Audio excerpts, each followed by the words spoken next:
Today 24 news सत्य परिस्थितीचा सविस्तर आढावा। जालना येथे आंबेडकरवादी समाजाने शक्ती प्रदर्शन केलं। अनुसूचित जाती आरक्षणाचे उपवर्गीकरण रद्द करण्याची मागणी।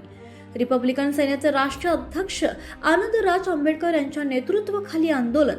आनंदराज आंबेडकरांचा फडणवीस सरकारवर हल्लाबोल। नीट पेपर फुटीपासून ते आरक्षणापर्यंत आंबेडकरांनी सरकारवर जोरदार टीका केली। मंत्र्यांच्या राजीनाम्याची मागणी केली।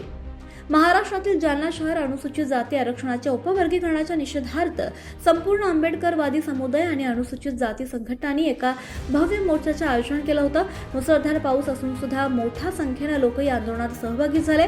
शहरातील मस्तगड येथील भारतरत्न डॉक्टर भीमराव आंबेडकर यांच्या पुतळ्याला वंदन करून या मोर्चाला सुरुवात करण्यात आली।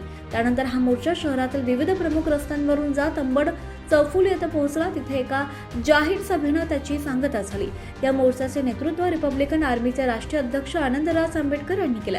सभेला संबोधित करताना आंदोलकांनी अनुसूचित जाती आरक्षणाचे अ, ब, क आणि ड असे उपवर्गीकरण तात्काळ रद्द करण्याची मागणी केली आहे। त्यांनी अनुसूचित जातींसाठी 20% आरक्षण लागू करण्याचे, आरक्षणाचे 100% पालन करण्याचे आणि आरक्षित प्रवर्गातील सर्व रिक्त पदे तात्काळ भरण्याची मागणी सुद्धा केली आहे। मोर्चातील सहभागींनी राज्य सरकार विरोधात घोषणाबाजी केली।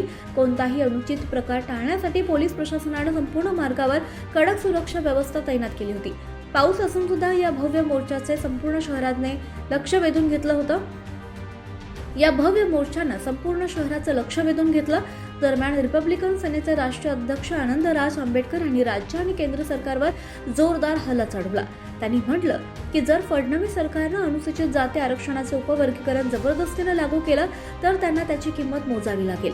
ते पुढे म्हणाले की सरकारने जनतेच्या भावनांचा आदर केला पाहिजे, अन्यथा त्यांना सत्तेवरून पाय उतार होण्यास जास्त वेळ लागणार नाही। आनंदराज आंबेडकर यांनी दिल्लीत आंदोलन करणाऱ्या विद्यार्थ्यांना पाठिंबा दर्शवत आपण त्यांच्यासोबत खंबीरपणे उभे असल्याचं सांगितलं। केंद्र सरकारच्या कार्यपद्धतीवर टीका करताना ते म्हणाले की जनतेने सरकारला जनतेची सेवा करण्यासाठी सत्ता दिली आहे आणि तिचा गैरवापर करण्यासाठी नाही। त्यांनी स्पर्धा परीक्षांमधील वारंवार होणारा पेपर फुटीचा मुद्दाही उपस्थित केला। ते म्हणाले की टीईटी आणि नीट सारख्या महत्त्वाच्या परीक्षांच्या प्रश्नपत्रिका फुकट असून फुटत असून यासाठी जबाबदार असलेल्या मंत्र्यांनी नैतिक जबाबदारी स्वीकारून राजीनामा दिला पाहिजे।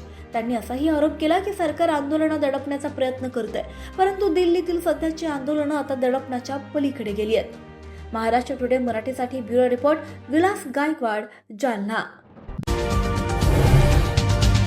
आजच महाराष्ट्र टुडे 24 न्यूजला सबस्क्राईब करा आणि सत्य परिस्थितीचा सविस्तर आढावा पहा।